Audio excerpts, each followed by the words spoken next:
para hablar de economía, del dólar, de inversiones, bueno, muchos temas para empezar a analizar. Fernando.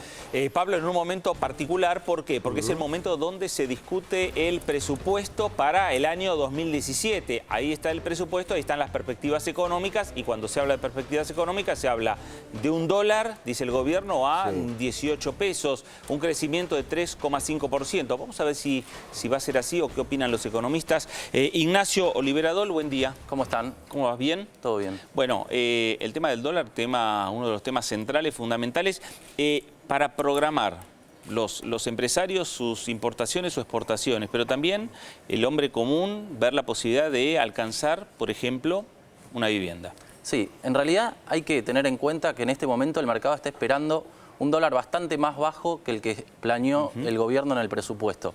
Dijeron 18 pesos a mitad del año que viene. Bueno, el mercado está viendo un dólar de 17 pesos. Esto es solo una suba que va a tener más o menos del 16% anual, que va a estar bastante por debajo de la inflación. O sea que la perspectiva de acá hasta las elecciones del año que viene es tener un dólar bastante planchado y donde las inversiones en pesos sean bastante más rentables como para el ahorrista. Digamos, hoy hay que pensar que el peso, por las tasas de interés que está pagando, es bastante más interesante que el dólar.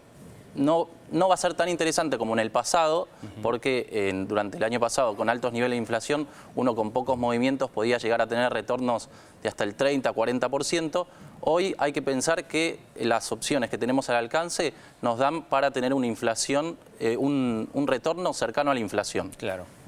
Ignacio, a ver, proyectando la economía de nuestro país durante el 2017, es decir, el próximo año, ¿qué panorama estás observando en cuanto a la posibilidad de incrementarse los créditos hipotecarios, por ejemplo, la posibilidad de adquirir una vivienda? Es un año donde podría concretarse justamente el anhelo y el sueño de mucha gente. Sí, en realidad justamente lo que se vio en este mes como novedad, que es un buen indicador porque está dando la señal de que va a haber una reactivación en el último trimestre, es un repunte muy fuerte de los créditos hipotecarios. Es toda una novedad porque los créditos hipotecarios vienen planchados desde hace muchos años en la Argentina.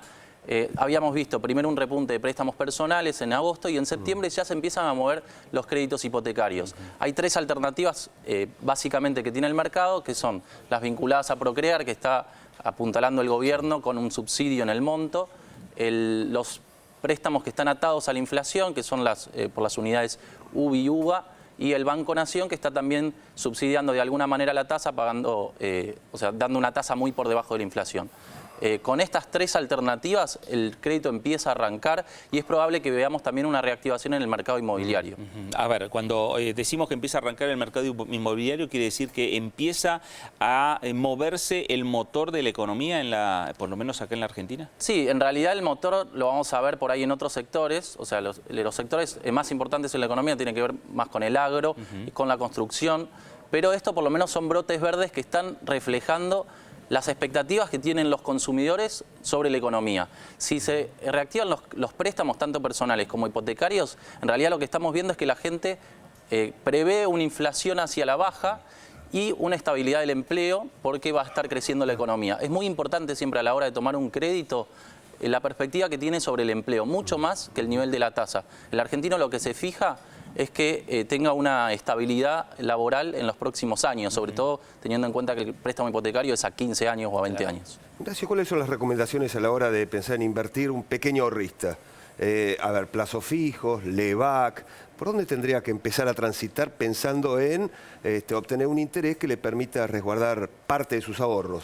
Bueno, para mí esta etapa el ahorrista se tiene que sofisticar un poco. Ya pasó la época donde había un buen lugar para una bicicleta financiera, como cuando teníamos el mercado paralelo, los ahorristas, incluso con el dólar ahorro, podían acceder a retornos muy fáciles. En un solo movimiento podía tener entre 20, 30% o 40% incluso de ganancia. Acá no, empezamos a normalizarnos y a tener tasas más parecidas a los mercados del mundo. Entonces, hoy, por ejemplo, con el plazo fijo en pesos, lo que se puede es tener en cuenta que la inflación va a acompañar el retorno que nos pague ese plazo fijo. El dólar, como dijimos, no va a ser una opción tan tentadora. Por ahí hay que estar atentos cuando se queda muy atrasado. O sea, por ejemplo, esta semana en realidad en este mes estuvo en 15 pesos y ya el mercado tenía la sensación de que estaba muy atrasado. Claro. Entonces ahí sí era una buena opción para apostar.